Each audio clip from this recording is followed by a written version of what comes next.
நான் வாயாலும் வார்த்தையாலும் பைபிளில் உள்ள சகல வாசகங்களையும் குறித்து வைத்துக் கொள்வேன். என்ன ஆச்சரியம்! ஆண்டவர் வேறு எதையும் செய்ததை காட்டிலும் அது குறித்து அதிகம் பேசினார் என்று நினைக்கிறேன். அது மிக முக்கியமானதாக இருக்க வேண்டும்.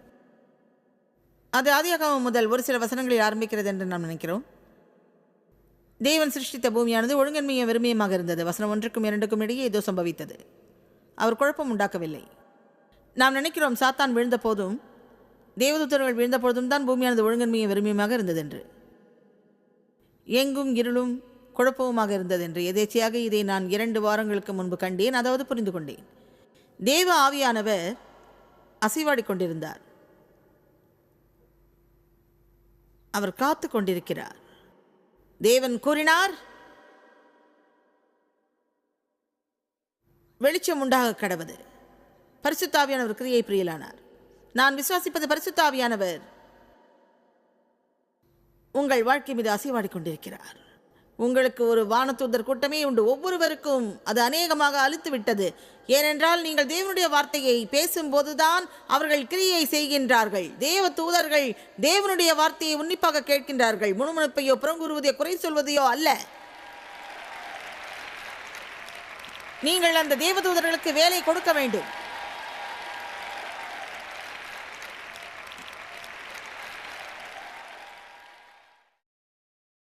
ஆவியானவர் அசைவாடி கொண்டிருக்கிறார். காலை விழித்ததும் உங்களிடம் என்ன உண்டு என்பதை கூறி அதை மேன்மேலும் கேட்காதீர். விழித்ததும் தேவன் கூறுவதை கூறுங்கள். இந்த காரியம் மாறக்கூடும். தேவனால் கூடாத காரியம் ஏதும் இல்லை. அது எவ்வாறு காணப்படுகிறது என்ற கவலை இல்லை. எத்தனை காலம் செயலற்று கிடந்தது என்ற அக்கறை இல்லை. எத்தனை துர்நாற்றம் உடையது என்ற கவலை இல்லை. தேவன் தேவனாகவே இருக்கிறார்.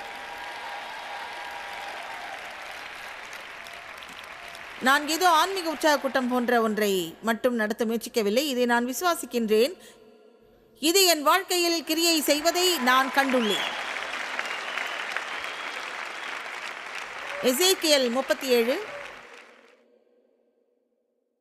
கர்த்தருடைய கை என் மேல் அமர்ந்து கர்த்தர் என்னை ஆவிக்குள்ளாக்கி வெளியே கொண்டு போய் எலும்புகள் நிறைந்த ஒரு பள்ளத்தாக்கின் நடுவில் நிறுத்தி என்னை அவைகளின் அருகே சுற்றி நடக்க பண்ணினார்.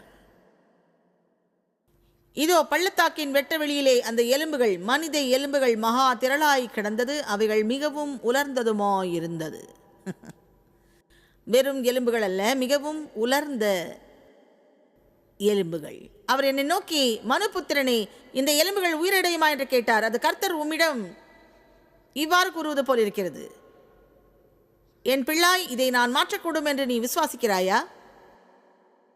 சவத்திற்கு என்னால் உயிர் கொடுக்க முடியும் என்பதை நீ விசுவாசிக்கிறாயா? லாசரஸை நான் உயிரோடு எழுப்ப முடியும் என்று விசுவாசிக்கிறாயா? ஒருவேளை நீ உன் பிரச்சனையை லாசரஸ் என்று அழைக்க வேண்டும். நீங்கள் சென்று கூற வேண்டும், நீ உயிர் பெறும் தருவாயில் உள்ளாய் என்று. ஆமென். சவக்குழியிலிருந்து நீங்கள் வெளியே வருகிறீர்கள். இந்த எலும்புகள் உயிரடையுமா? நாம் நற்செய்தி எடுத்துக்கொள்வோம். அவர் என்னை நோக்கி, மனுபுத்திரனே, இந்த எலும்புகள் உயிரடையுமா என்று கேட்டார். அதற்கு நான், தேவரீர், நீரே அதை அறிவீர் என்றேன். இல்லை, நீர் ஒருவர் மாத்திரமே அறிவீர் என்றேன். இது எனக்கு மிக பிடிக்கும். தயவுசெய்து இது புரிந்து கொள்ளுங்கள். அப்பொழுது அவர், நீ இந்த எலும்புகளை குறித்து தீர்க்க தரிசனம் உரைத்து, அடேங்கப்பா, அவைகளை பார்த்து சொல்ல வேண்டியது என்னவென்றால், உலர்ந்த எலும்புகளே, கர்த்தருடைய வார்த்தையை கேளுங்கள் என்றார்.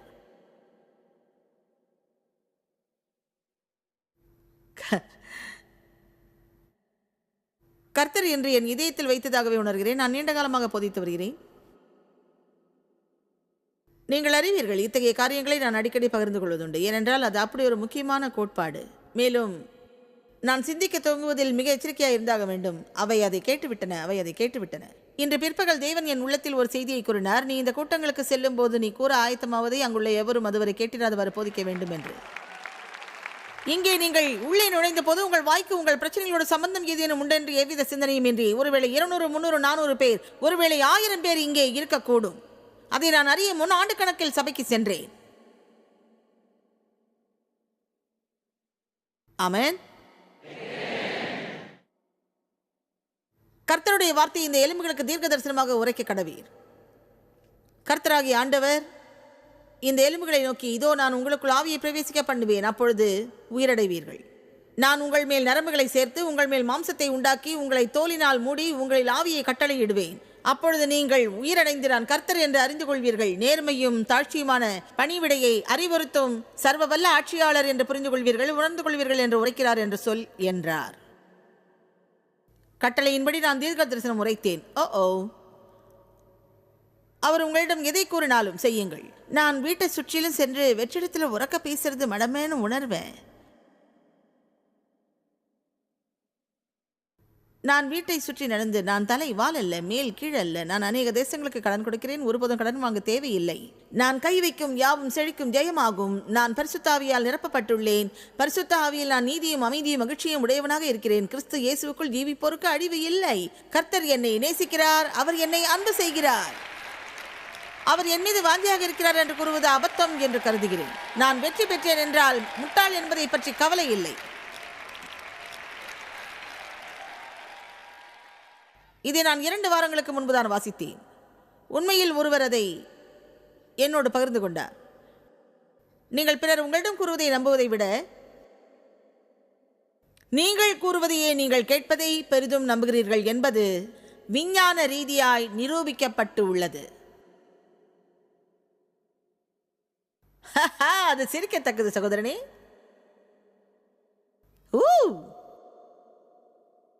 எனவே நான் புத்தி இல்லாதவன், எதையுமே சரியா செய்ய முடியாதவன், கொழுப்பெடுத்தவன்,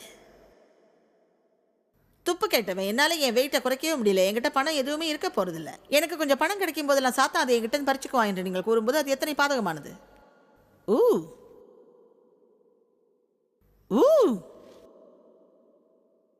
நான் 2012 வாய் குறித்து ஒரு புது புத்தகம் எழுதப் போகிறேன். மேலும் முகப்பாட்டை மீது ஒரு பெரிய வாயும் அதன் மீது ஒரு ஜிப்பும் வைக்கலாம் என்று நினைக்கிறேன். மக்கள் ஒருவேளை இதை வாங்குவார்கள் என்று நினைக்கிறீர்களா? அதற்கு ஜிபிஓ லிப் என்று நான் பெயரிடக்கூடும்.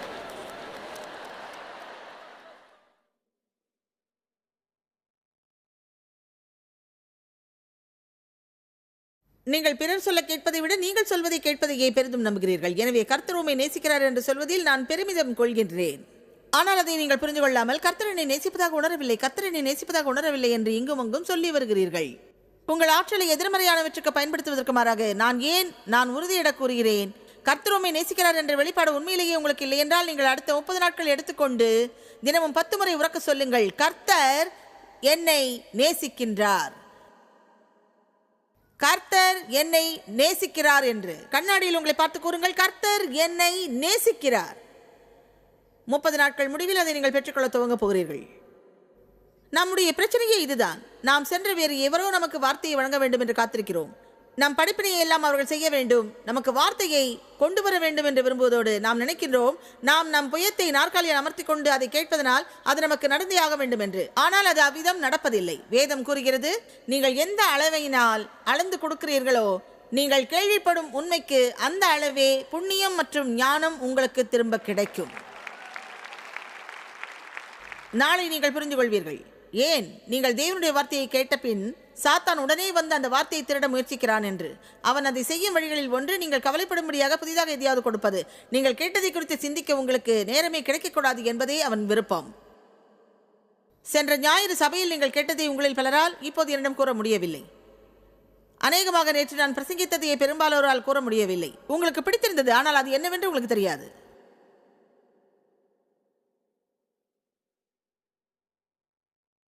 ஒருவேளை எல்லோரும் அல்ல, ஒரு சிலர். அது ஏன்? அதை பற்றி நீங்கள் சிந்திக்கவில்லை. குறிப்புகள் எடுக்கிறீர்கள், CD வாங்குகிறீர்கள், அது உங்களுக்கு விசேஷமாக தேவையான ஒன்றானால் அதற்கு செவி கொடுங்கள். அதை நீங்கள் 10 முறை கேட்டாலும் அது எனக்கு பெரிதல்ல. அதாவது நான் மக்கள் சொல்ல கேட்டுள்ளேன், நான் அந்த உபதேச தொடரை 100 முறை கேட்டேன், புரிந்து கொண்டேன் என்று. ஆனால் அது பெரிதல்ல. நான் பல ஆண்டுகளாக தாறுமாறான உணவு பழக்கத்தில் இருந்து ஒரு சிறுமியோடு பேசினேன். அவள் காலத்தை ஓட்டினாள். அவள் உதவி பெற அவளை பல ஸ்தாபனங்களில் வைத்து உதவ முயற்சித்து அவள் பெற்றோர் மனம் உடைந்தனர்.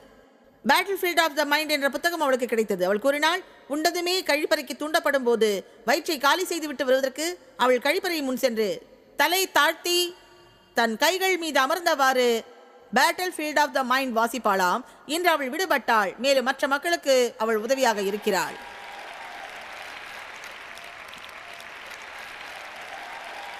ஒருவேளை நீங்கள் சற்று மாறுபட வேண்டும். வீட்டில் யாரும் இல்லாத போது உறக்க பேசுங்கள், கண்ணாடி இருக்கிறது.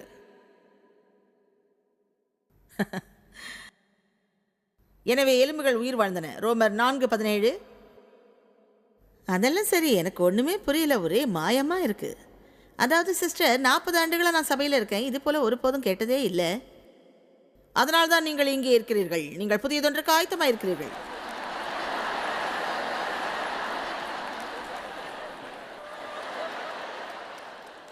ரோமர் 4:17. அநேக ஜாதிகளுக்கு உன்னை தகப்பனாக ஏற்படுத்தினேன் என்று எழுதியிருக்கிறபடி அவன் தான் விசுவாசித்த தேவனுக்கு முன்பாக நம் எல்லோருக்கும் தகப்பனானான். இது தேவன் எத்தகையவர் என்று எடுத்து சொல்வதாகவும், மரித்தோரை உயிர்ப்பித்து இல்லாதவைகளை இருக்கிறவைகளைப் போல் அழைக்கிறவருமாய் இருக்கிறார். அவர் முன் அறிவித்து வாக்களித்துள்ளார். தேவன் இல்லாதவைகளை இருக்கிறவைகளைப் போல் அழைக்கிறவருமாய் இருக்கிறார். நாம் அவரிடம் ஒன்றன் பின் ஒன்றாக அறிக்கையிடுதல் அவசியம். தேவனை போன்று அதே காரியத்தை கூறுவதுதான் அறிக்கையிடுதலானது. கிரேக்கத்தில் பார்த்தால் தேவனை போன்று அதே காரியத்தை கூறுவது என்று அதற்கு பொருள். நற்செய்தி வாசகங்கள் ஆபிரகாம் குறித்து பேசின. தேவன் ஒரு குழந்தையை வாக்களித்தார். ஆபிரகாம் மற்றும் சாராளின் சரீரத்திலிருந்து அவள் குழந்தைகளை பெற்றெடுக்க முதிர் வயதினளாக இருந்தபோது கருத்தரிக்கும் வயதினை அவள் கடந்து விட்டிருந்தாள். அவன் வயதோ 100, செத்தவனுக்கு சமம் என்று வேதம் கூறுகிறது. தேவன் வாக்குத்தத்தம் அருளிய போது அவர்கள் பெயரை மாற்றினார். பெயர்கள் இன்று நமக்கு இருப்பது போன்று அல்லாமல் அந்த காலத்தில் அவை மக்களுக்கு முக்கியமானவை. ஆபிராம் என்பதற்கு மாறாக அவனை ஆபிரகாம் என்று கர்த்தர் அழைத்தார். ஏனென்றால் ஆபிரகாம் என்றால் அநேக ஜாதிகளுக்கு தந்தை என்ற அர்த்தம். ஆபிரகாம், அவர் அதை கூறிய ஒவ்வொரு முறையும் அவர் கூறுகிறார், நீ குழந்தை பெறப்போகிறாய், குழந்தை பெறப்போகிறாய், குழந்தை பெறப்போகிறாய், குழந்தைகளை பெறப்போகிறாய். நான் ஆபிரகாம் என்று ஆபிரகாம் கூறிய ஒவ்வொரு முறையும் அவன் கூறுகிறான், நான் குழந்தைகள் பெறப்போகிறேன் என்று. சாராள் தன்னை குறித்து என்ன நினைத்தாலும் தெரியவில்லை. 90 வயதில் பெரும் எதிர்பார்ப்பு எதுவும் இருக்க வாய்ப்பில்லை. இங்கே அவளுக்கு குழந்தைகள் எதுவும் இருந்ததே இல்லை. அன்று அது அவர்களுக்கு ஒரு பெரிய உடன்படிக்கை போன்றது. அவள் பெயர் சாராய். ஆனால் கர்த்தரோ இளவரசி என்னும் அர்த்தத்தில் அதை சாராள் என்று மாற்றினார். தேவனுடைய வார்த்தை அவள் வாழ்க்கையில் கிரியை புரியவும் அந்த அற்புதத்தை அவள் அடையவும் அவள் தன்னை குறித்து புதியதொரு கண்ணோட்டம் கொள்ள வேண்டும். நான் ஒரு இளவரசி. ஆபிரகாம் சொன்னார், நான் குழந்தைகள் பெறப்போகிறேன். இங்குள்ள இந்த இளவரசி அதை பெற்றெடுக்கப் போகிறாள் என்று.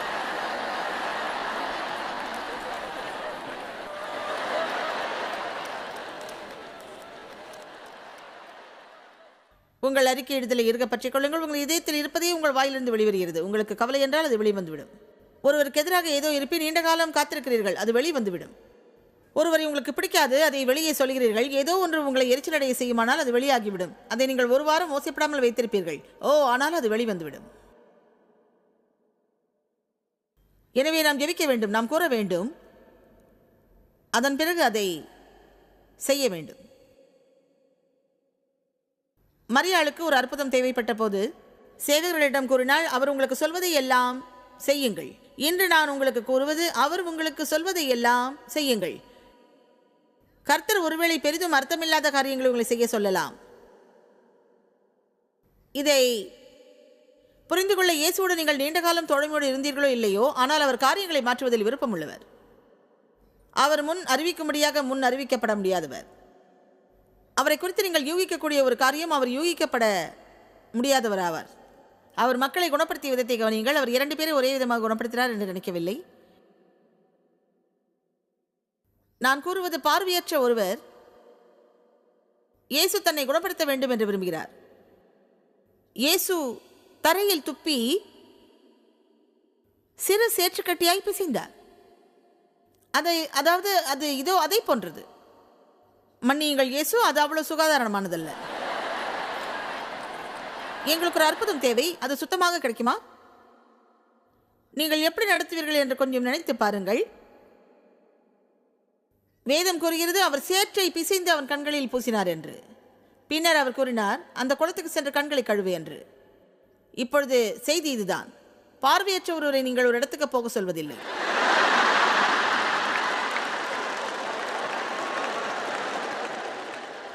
மன்னிக்கணும் இயேசு, என்னால் பார்க்க முடியாது. அநேகமாக நான் அங்கே சென்று உயிரோடு திரும்ப மாட்டேன்.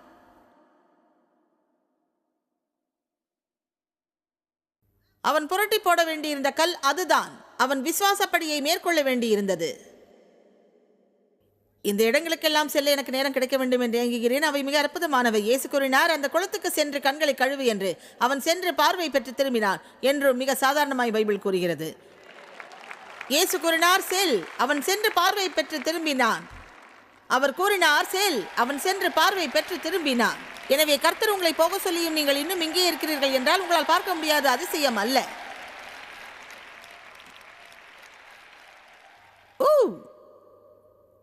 அல்லேலூயா.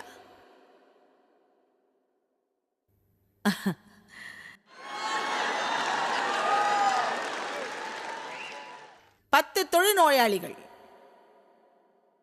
எங்களை குணப்படுத்தும்.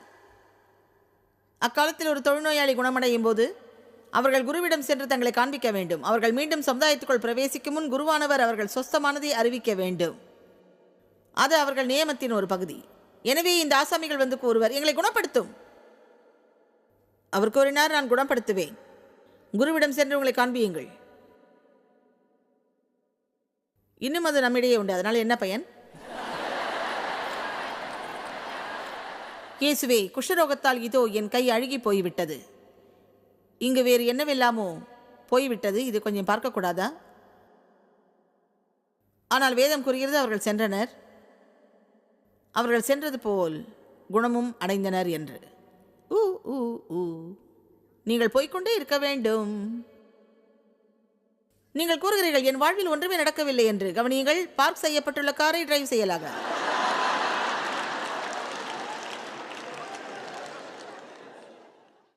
கவலை அளிப்பது என்னவென்றால், அவர்கள் சென்ற ஆசாரியரிடம் தங்களை காண்பித்தார்கள். அவர்கள் சுத்தமாய் இருப்பதாக அவர் அறிவித்தார். புத்தம் புதிய வாழ்க்கை துவங்க ஆயத்தமாயிருந்தனர். 10 பேரில் ஒருவர் மட்டுமே நன்றி கூற இயேசுவிடம் திரும்பி வந்தார். அது சற்று வருத்தம் அளிப்பதாய் உள்ளது. மக்களை அர்த்தமற்ற காரியங்களை செய்ய கூறுவது இயேசுவின் வழக்கமாக இருந்தது. அந்த கல்லை புரட்டி போடுங்கள். என்னால் அதை புரட்ட முடியாது, அது என்னை விட பெருசு. என்னால் அதை நகர்த்த முடியாது. அது மட்டுமல்ல, அவன் செத்து நாளாச்சு, நாற்றம் அடிக்கிறது. அதை நான் நகர்த்துவதா? பயங்கரமாக துர்நாற்றம் வீசும். நீர் ஏன் அவனை சாக விட்டீர்?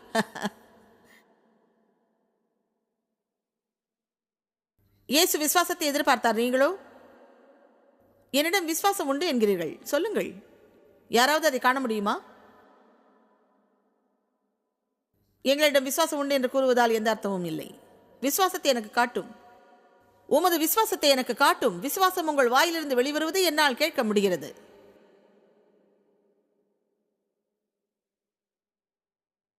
இப்போதே எல்லாவற்றையும் குறித்து ஜெபித்து உங்கள் விசுவாசத்தை தேவனிடம் வெளிப்படுத்துங்கள். எதை குறித்து மங்கலாய்க்காதீர்கள். எல்லாவற்றை குறித்தும் ஜெபியுங்கள். தொடர்ந்து ஜெபியுங்கள், தொடர்ந்து கேளுங்கள், தொடர்ந்து தட்டுங்கள், தொடர்ந்து சொல்லுங்கள். இன்றே ஒரு தீர்மானம் எடுங்கள். நீங்கள் இங்கிருந்து செல்லும் முன், அதாவது இன்று முதல் நீங்கள் தேவனுக்கு ஒப்புக் கொடுக்கப்பட்ட வாழ்க்கையை வாழப் போகிறீர்கள். அவர் உங்களிடம் எதை செய்ய சொன்னாலும் நீங்கள் விசுவாசிக்கப் போகிறீர்கள். அவர் அதை செய்ய சொன்னால் அதை நீங்கள் செய்ய முடியும் என்று தீர்மானமாக மேற்கொள்ளுங்கள். எவ்வாறென்று நீங்கள் அறியாவிட்டாலும், அது எவ்விதம் செயல்படுத்துவது என்று தெரியாவிட்டாலும், அவ்வாறு ஆரம்பித்தாவது கர்த்தரிடம் நம்பிக்கை கொள்ளப் போகிறீர்கள். நீங்கள் அவ்விதம் செல்லும் போது அவர் உங்களுக்கு பலன் அளிப்பார் என்று.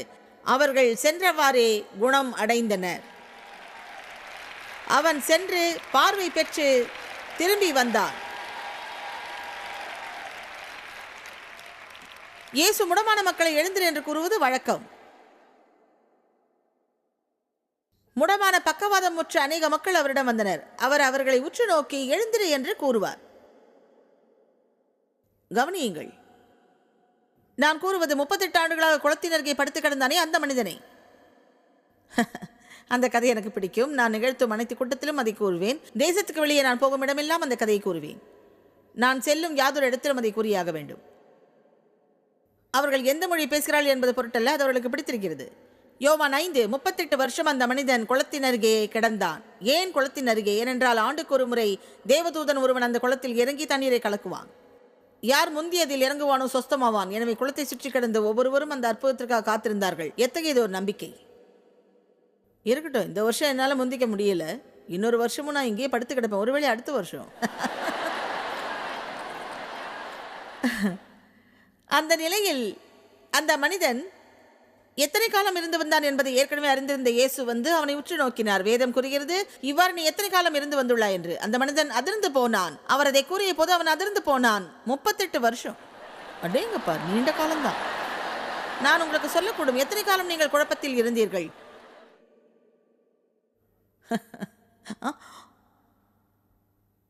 உங்கள் வயது என்ன? தேவனுடன் நீங்கள் எத்தனை ஆண்டுகள் நடந்து வந்துள்ளீர்கள்? அதற்கு சான்றாக எதை காண்பிக்கப் போகிறீர்கள்? எத்தனை பேருக்கு உதவி வந்துள்ளீர்கள்? ஒருவரின் வாழ்க்கையை மேம்படுத்த ஒவ்வொரு நாளும் என்ன செய்கிறீர்கள்?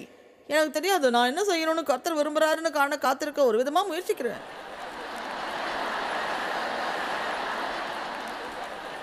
என் கொடை என்ன என்பது எனக்கு தெரியவில்லை, என்னுடையதும் என்ன என்பது எனக்கு தெரியாது. ஆனால் என்னால் பேச முடியும் என்று தெரியும், எனவே அதை செய்து கொண்டிருக்கிறேன்.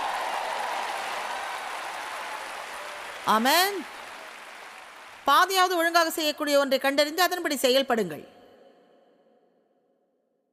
ஓ அல்லேலூயா.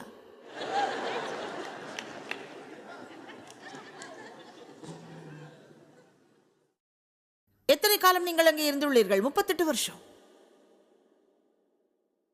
அவன் கூறினான், ஐயா, எனக்கு ரொம்ப பிடிக்கும், ஐயா,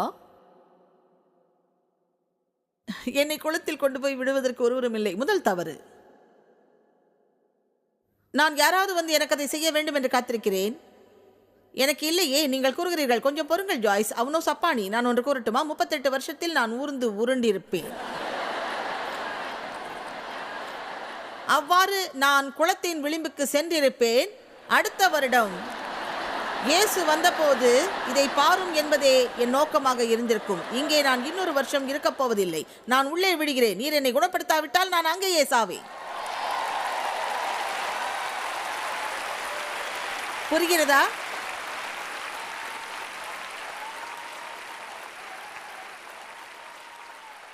ஐயா, என்னை குளத்தில் கொண்டு போய் விடுவதற்கு ஒருவரும் இல்லை. நான் போகிறதற்குள் வேறொருவன் எனக்கு முந்தி இறங்கி விடுகிறான். இயேசு, ஓ பரிதாபத்திற்குரியவனே, ஓ பாவப்பட்ட, இதை நான் நம்புவதற்கு இல்லை. 38 வருஷம் யாருமே உனக்கு உதவவில்லை, எல்லோரும் உனக்கு முந்தி ஓடுகின்றார்கள். ஓ பாவமே என்று கூறவில்லை. இயேசு அவனை உற்று நோக்கினார். அவர் என்ன கூறினார் என்பதற்கு பின் பெரியதொரு ஆச்சரியக்குறி உள்ளது. எனவே என்னை பொறுத்தமட்டில் அவர் அதை உரக்க சொல்லி இருக்க வேண்டும். இந்நிலையில் உள்ள அந்த மனிதனிடம் அவர் கூறினார், எழுந்திரு, எழுந்திரு. ஒருவேளை கர்த்தர் உங்களை 200 மைல்கள் கொண்டு வந்தார். நீங்கள் ஹோட்டல் மற்றும் உணவுக்காக இன்னும் 400 செலவழித்தீர்கள். இவ்வாறு இறுதியில் இப்படி நான் உங்களுக்கு சொல்வதற்காக, எழுந்திரு.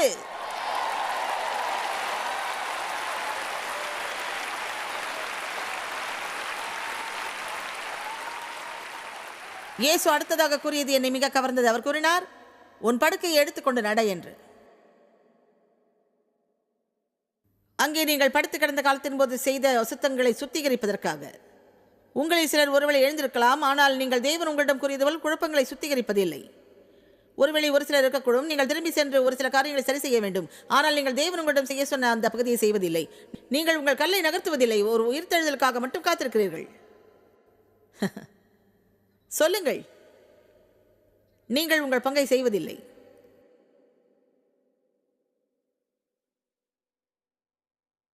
ஆனால் காலம் கடத்துதல் மிகப்பெரியதொரு திருடன், பெரிதும் ஏமாற்றக்கூடியது. ஏனென்றால் நாம் நினைக்கிறோம், நான் அதை செய்யப் போகிறேன், நான் அதை செய்யப் போகிறேன். எப்போது செய்யப் போகிறாய்? சீக்கிரமே. சரியான நேரம் எப்பொழுது என்று எனக்கு தெரியவில்லை. எது சரியான நேரம்? கர்த்தர் உங்களை காத்திருக்க சொல்லாவிட்டால் இப்போதே சரியான நேரம்தான். நாம் சுறுசுறுப்பாயிருந்து நம் பங்கை செய்ய வேண்டும். கர்த்தர் உங்களிடம் அர்த்தமற்ற சில காரியங்களை செய்ய சொல்லலாம். நீங்கள் நினைக்காத சில காரியங்களும் செயல்படக்கூடும். ஆனால் அவர் செய்ய சொல்வதை எல்லாம் நீங்கள் செய்வீர்களானால் உங்கள் வாழ்க்கையில் அசாத்திய அற்புதங்களை நீங்கள் காண்பீர்கள்.